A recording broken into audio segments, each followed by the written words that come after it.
Volume 1, Chapter 84, 21st of January, 1945. Jesus meets Lazarus at Bethany. It is a very clear summer dawn. Rather than dawn, it is early morning, because the sun is already above the horizon and is rising higher and higher, smiling at the charming earth. Every stem is sparkling with dew. All the night stars seem to have turned into gold and gem dust for all the stems and all the leaves. Even for the stones strewn on the ground, the silicious chips of which, wet with dew, seem diamond powder or gold dust. Jesus and Simon are walking along a little road which departs from the main one at a sharp angle like a V. They are going towards magnificent orchards and fields of flax as tall as a man, almost ready to be cut. Other fields, farther away, show only large bright red spots of poppies among the yellow stubble. We are already in the property of my friend. You can see, Master, that the distance was within the prescription of the law. I would never take the liberty of deceiving you. Behind that apple orchard there is the garden wall and the house. I made you come along this shortcut to be within the prescribed mile. Your friend is very wealthy. Yes, very.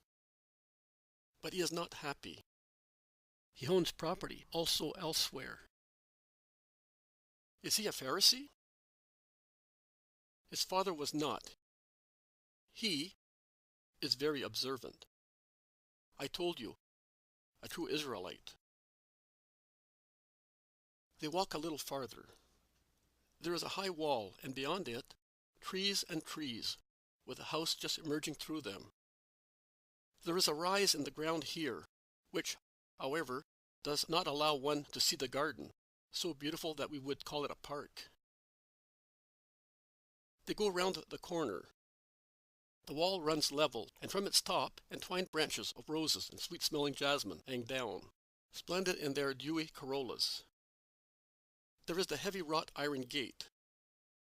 Simon knocks with a heavy bronze knocker. It is too early to go in, Simon, remarks Jesus. Oh, my friend gets up at sunrise, as he finds comfort only in his garden or in books. Night is a torture for him. Please do not delay further to give him your joy. A servant opens the gate. Good morning, Asias. Tell your master that Simon Zealot has come with his friend. The servant runs away after letting them in, saying, Your servant greets you. Come in. Lazarus' house is open to his friends. Simon, who is familiar with the place, does not go to the central avenue, but he turns along a path running in the direction of a jasmine bower between rose hedges. Shortly afterwards, Lazarus comes forward from the bower. He is thin and pale, as I have always seen him, and tall. His short hair is neither thick nor curly, while his little sparse beard is confined to the lower part of his chin. He is wearing a snow-white linen garment, and walks with difficulty like one suffering from leg trouble. When he sees Simon, he waves his hand affectionately, and then, as best he can, he runs towards Jesus and throws himself on his knees, bending down to the ground to kiss the hem of Jesus' tunic, saying, I am not worthy of so much honor. But since your holiness stoops to my misery, come, my Lord, come in and be the master of my poor house. Rise, my friend, and receive my peace. Lazarus gets up and kisses Jesus' hands and looks at him with veneration not devoid of curiosity. They walk towards the house.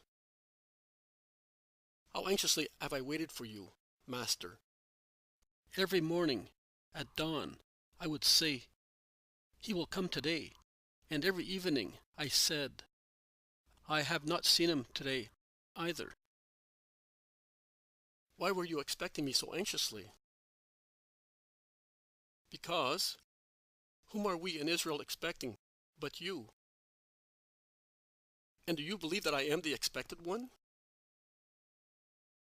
Simon has never lied. Neither is he a boy that gets excited over nothing.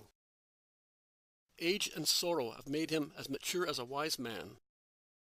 In any case, even if he had not recognized your true nature, your deeds would have spoken and said that you are a saint. Who accomplishes the deeds of God must be a man of God. And you accomplish them. And you do things in a way that says how truly you are the man of God. My friend came to you because of the fame of your miracles, and he received a miracle. And I know that your way is strewn with miracles. Why, then, not believe that you are the expected one? Oh, it is so sweet to believe what is good.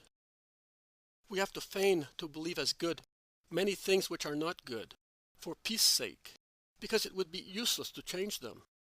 Many dubious words that seem adulation, praise, kindness of heart, and instead are sarcasm and blame, poison concealed by honey. We must pretend we believe them, although we know they are poison, blame, sarcasm. We must do so because it is not possible to do otherwise, and we are weak against the whole world, which is strong, and we are alone against a whole world, which is hostile to us. Why, then, should we have difficulty believing what is good? On the other hand, the time is ripe and the signs of the time are here. What might still be missing to make belief certain and beyond all possible doubt should be supplied by our anxiety to believe and to appease our hearts in the certainty that the expectation is finished and that the Redeemer has come. The Messiah is here. He who will give peace to Israel and to the children of Israel, who will let us die without anguish, knowing that we have been redeemed, and will enable us to live without that nostalgic feeling for our dead ones. Oh, the dead! Why mourn their death, if not because, as they have no longer any children, they have not yet the Father and God? Has your father been dead long? 3 years, and my mother 7. But I no longer lament their deaths. I also would like to be where I hope they are, awaiting heaven. In which case you would not have the Messiah as your guest. That is true. Now I am in a better position than they are, because I have you, and my heart calms down because of this joy. Come in, Master. Grant me the honor of making my house yours. Today is the Sabbath, and I cannot invite friends to honor you. Neither do I wish that. Today I am all for Simon's friend and mine. They go into a beautiful hall, where some servants are ready to receive them. Please follow them, says Lazarus. You will be able to refresh yourselves before the morning meal. And while Jesus and Simon go into another room, Lazarus gives instructions to the servants.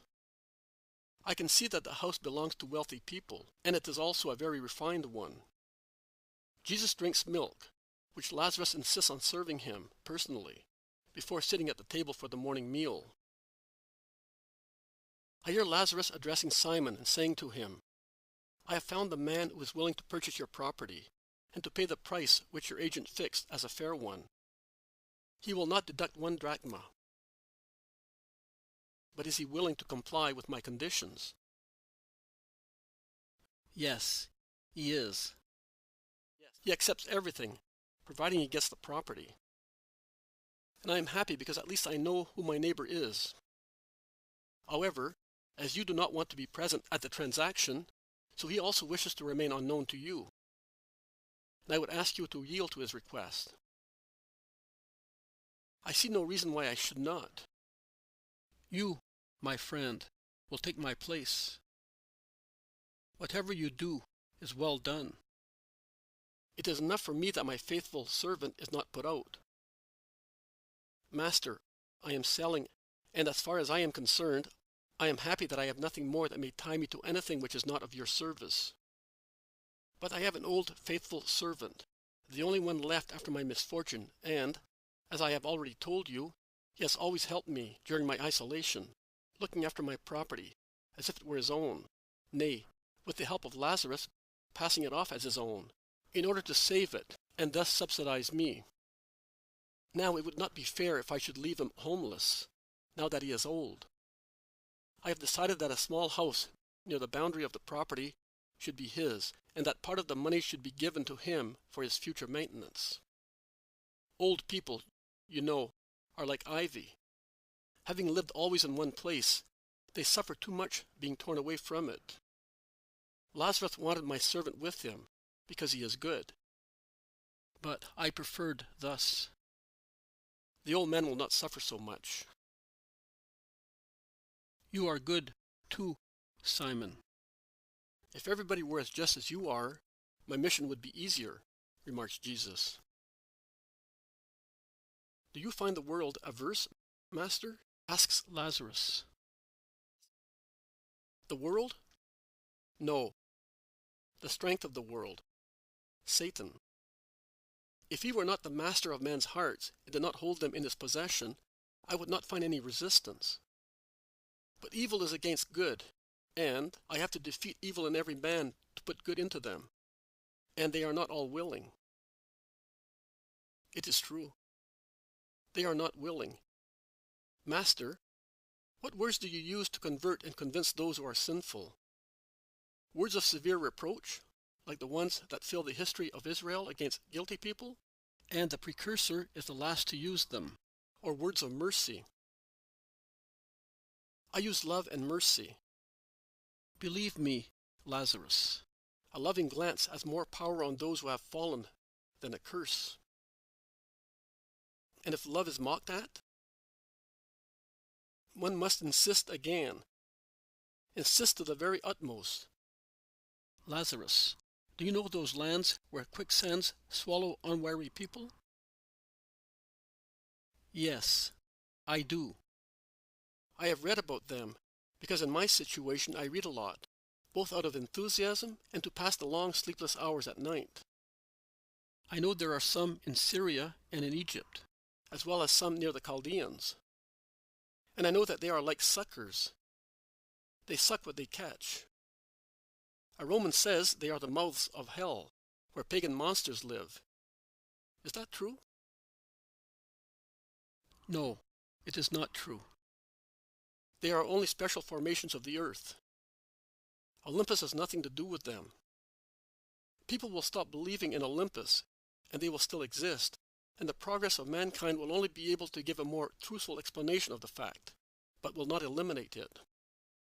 Now I say to you, since you read about them, you may also have read how a person who has fallen into them can be saved.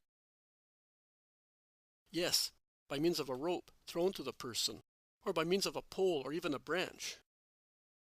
Sometimes a small thing is sufficient to give a sinking man the minimum support to hold on to, and in addition, the necessary calm, without struggling, to await rescue.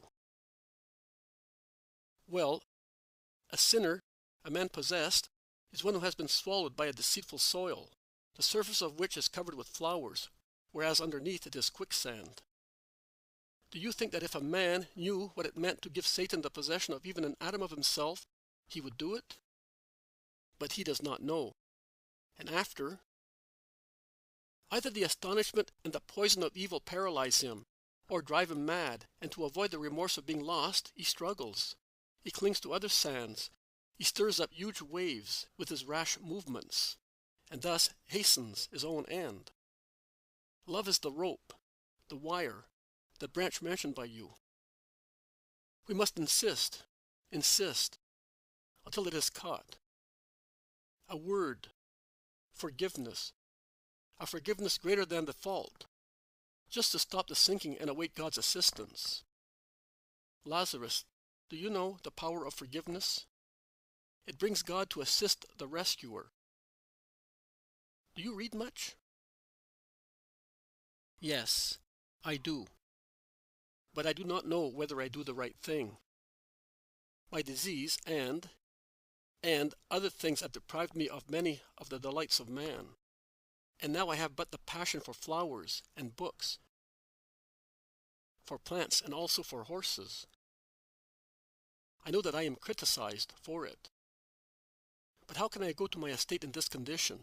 And he uncovers two huge legs all bandaged up. on foot or riding a mule. I must use a cart, and a fast one.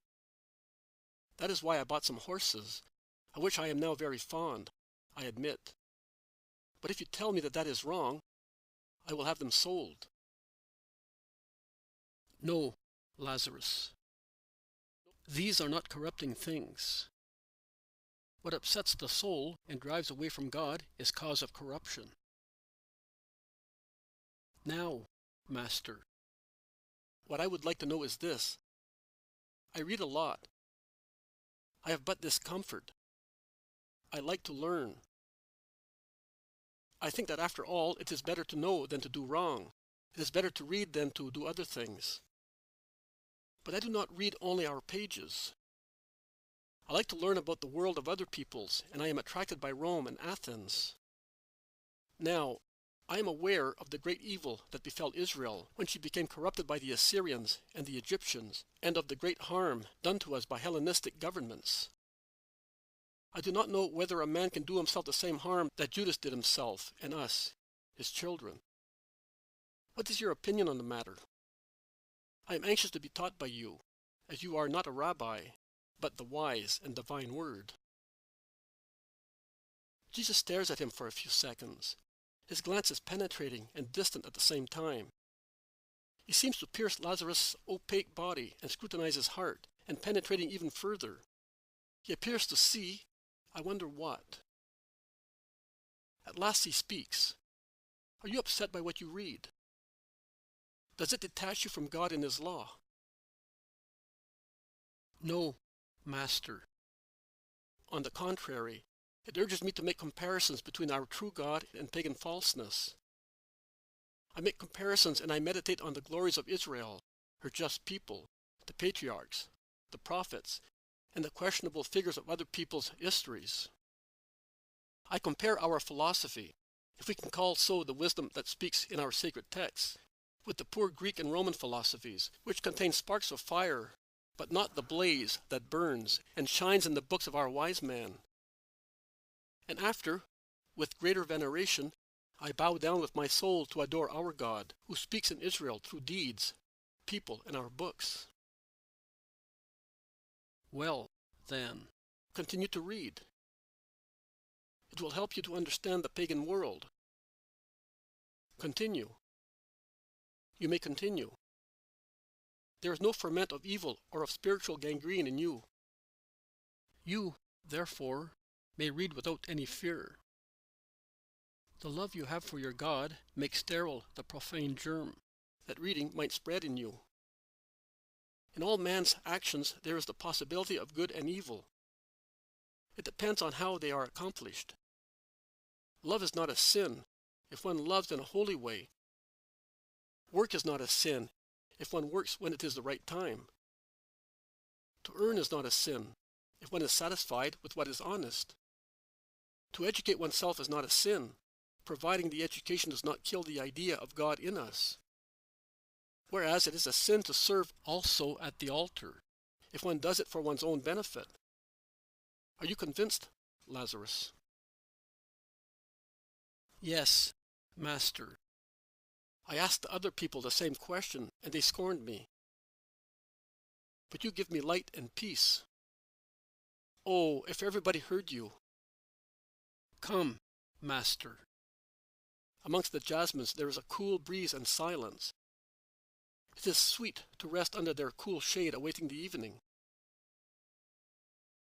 They go out and it all finishes.